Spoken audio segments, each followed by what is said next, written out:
Salut à toi, bricoleur du dimanche. Aujourd'hui, je vais partager avec toi un petit travail de maintenance.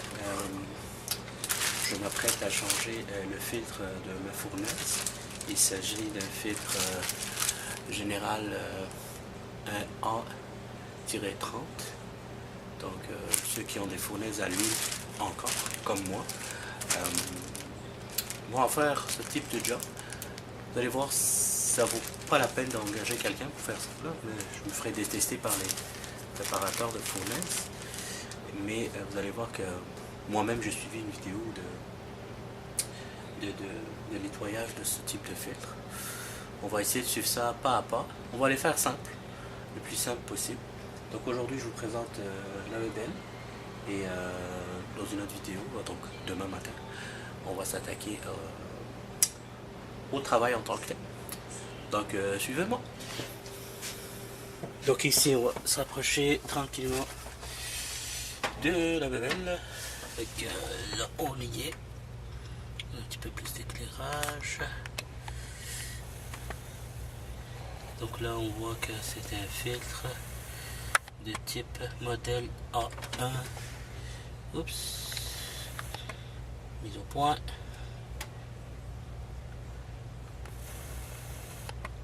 A1-25. C'est un filtre General Filter. Moi j'ai une fournaise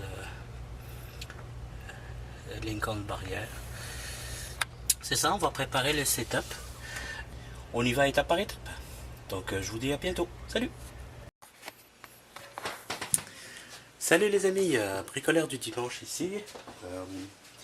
Suite de notre petit projet. Le changement du filtre de la fournaise à l'huile. Donc juste vous montrer peut-être un petit peu la petite bête là. Donc là on a j'ai ma fournaise à l'huile Lincoln Barrière. Il y en a qui ça va rien dire, mais il y en a d'autres peut-être que ça va aider à comprendre. Je ne vois pas très bien la main. En tout cas, le plus important c'est le moteur. Ici on a le moteur aéro. Là-dedans on a le gicleur qui permet de envoyer la flamme, le feu. Donc ça a déjà été nettoyé. Maintenant il va falloir passer à un nettoyage du filtre. N'oubliez pas, avant de commencer, safety first, sécurité oblige, on éteint le breaker. Donc là je l'ai déjà éteint. Le breaker est relié à la machine, à la fournaise. Et ici se trouve notre filtre. Donc vous n'allez pas avoir besoin d'autre chose que d'une clé. La clé ici. Et avant de commencer, on va fermer l'arrivée du fioul. Comme ça, quand on va dévisser, il va y avoir un peu d'huile qui va couler. Je vais mettre une petite espèce de petite pinte en bas là, une espèce de petit réservoir pour récupérer le mazout, l'huile qui va aller couler. Évitez de laisser couler directement dans le sol pour prévenir les décontaminations de votre sol plus tard. C'est bon, on va se mettre en place et on passe à l'action. Oups, je l'ai mis comme ça.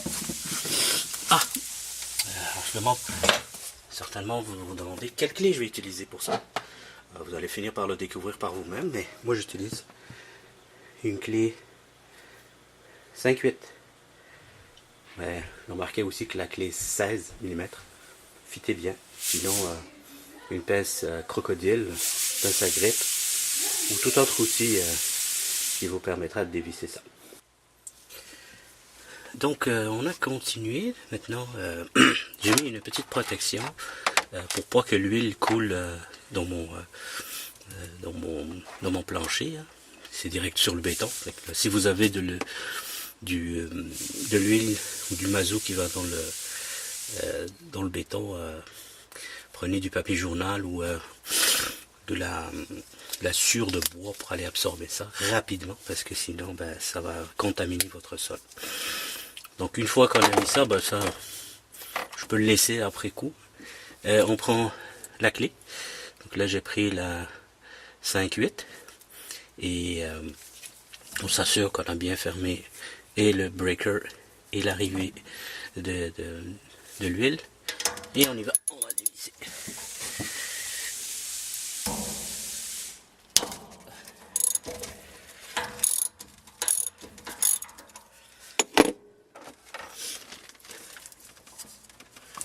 Là, on enlève la vis.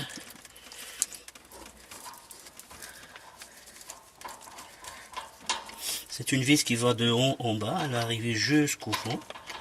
Fait qu'on va la sortir au complet. On va la mettre de côté. Et là, on laisse tomber tout le reste. Je pousse un peu. Je vais avoir le filtre dans les mains. Il est pas très propre, mais c'est pas si pire. On n'est pas dans le filtre dégueu. Fait que là,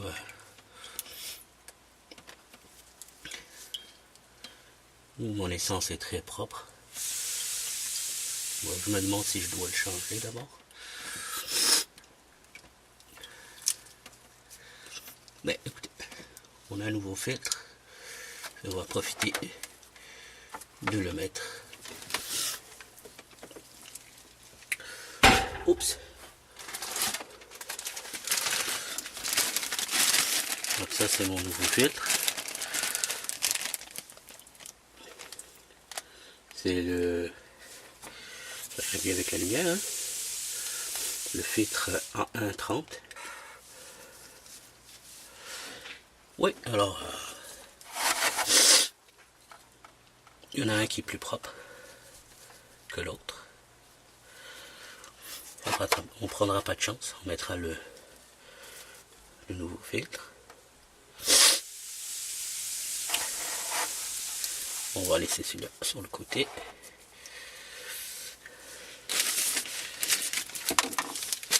Il y a aussi un joint qu'il va falloir penser à changer. Qui est venu. Le joint juste au-dessus. À l'intérieur, on va changer l'oscillon de joint. À l'intérieur, c'est pas très... c'est propre. Il n'y a rien à redire. Donc, juste pour être sûr qu'on a compris le sens dans lequel on a sorti le filtre. Donc la partie avec une espèce de filage, une espèce de grillage métallique va en haut. Et la partie avec un fond bleu va en bas. On prend notre nouveau filtre. Comme je vous dis, idéalement, vérifiez qu'à l'intérieur ici, vous n'avez pas trop de résidus. Dans mon cas, lui, il est super propre. Je suis un peu surpris, mais j'avais fait un clean-up à un moment donné, fait que apparemment ça a bien fonctionné. Donc je remets mon filtre à l'intérieur. Faut un petit peu forcer parce qu'il y a comme une tige au fond. Donc là on a mis le filtre et il ne faut pas oublier de changer le joint qu'on va mettre par dessus. Bien la rentrer sur le côté. N'oublie pas d'ôter l'autre filtre du chemin. Et après ça, on va venir remettre l'ensemble en dessous. Il va y avoir une espèce de petit guide là juste en dessous de ce... Oh, il y a une petite gasket. Il aurait fallu que je change. Oui, effectivement.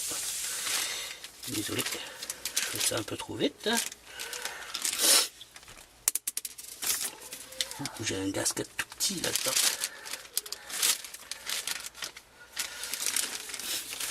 J'en ai un dans le sac, mais il est relativement petit.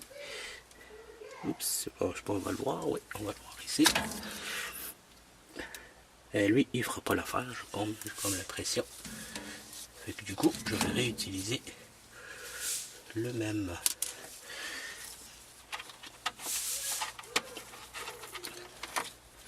Donc, petit gasket ici, là, qui se trouvait être par-dessus. Juste là. C'est bon. Et voilà le travail. Donc, on réinsère le filtre. Ils sont partis juste au-dessus.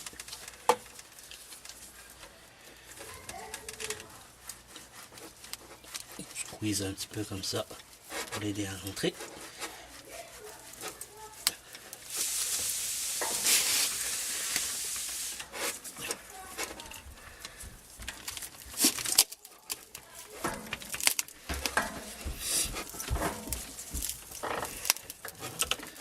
Et là, on va aller chercher le boulon. Une fois qu'il a mordu dans le fond, on tourne quelques tours avec les doigts.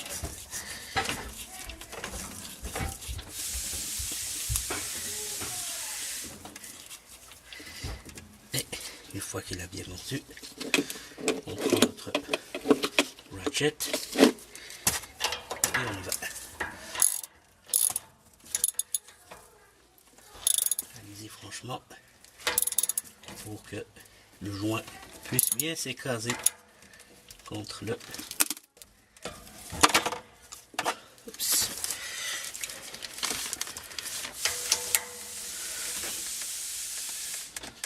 Et là. Fait que une fois qu'on a fini ça, il n'y a plus qu'à ouvrir notre arrivée d'essence. Et quand on a parti, ici on a une petite, je ne sais pas si vous la voyez, mais on a une petite valve. Je vais peut-être vous la montrer. Juste en arrière. Juste là en arrière.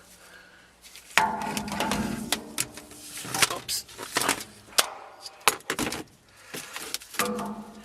Juste là, on a une petite valve.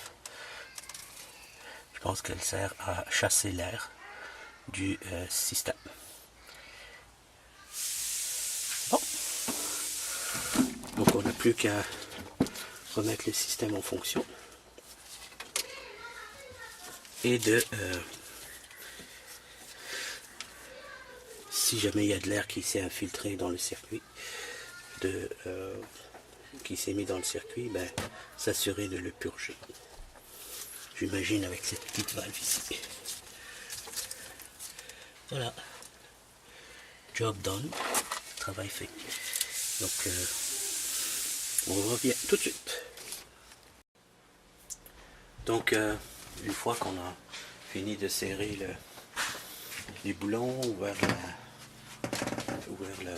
le robinet, on va réallumer le breaker.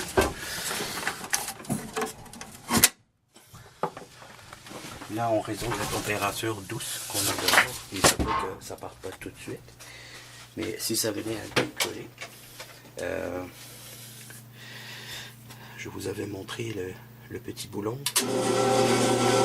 Là, ça a démarré. Ça vous prend une clé d'un quart. Si jamais le moteur démarre, puis qu'il va aller, dans le fond, il va aller tirer de l'essence. On va essayer de venir ici pour... Non, c'est pas vrai, c'est pas le 1 quart, je dis des bêtises. C'est le 5... Excusez, je vois pas bien.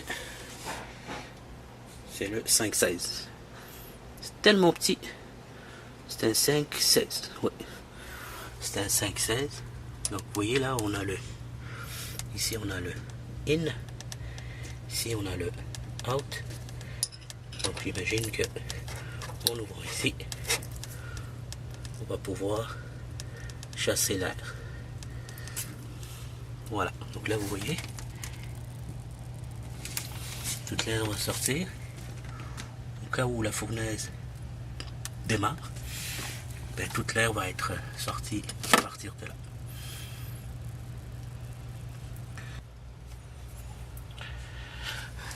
Voilà, j'ai donc sorti la vis au complet. Je l'ai dévissé.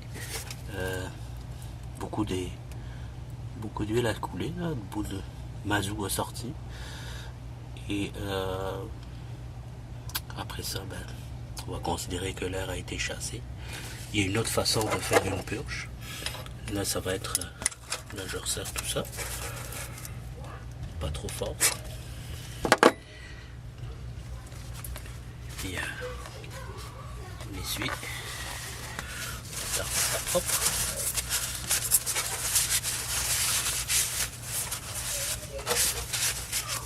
Et voilà.